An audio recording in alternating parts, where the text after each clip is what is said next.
میں نے اپنی بیٹی کو کہا کہ تمہاری ماں نہیں سمجھتی کہ میں 9 بجے سونے والا ہوں اور 3:30 بجے تہجد کے لیے اٹھنے والا ہوں. ساری زندگی میں نے اس کے ساتھ گزاری ہے اور اس کو پتہ نہیں کہ چند دن پہلے 13 اکتوبر کی صبح کو جو مجھے اٹھا کے یہ ظالم لے گئے اس وقت میری ویڈیو بنائی. اور آج کل ویڈیو کو کنورٹ کرنا جیلی ویڈیو بنانا کوئی مشکل کام نہ تھا.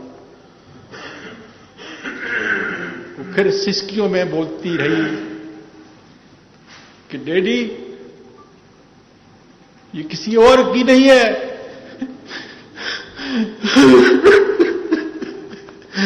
یہ تمہاری اور میری ماما کی ہے.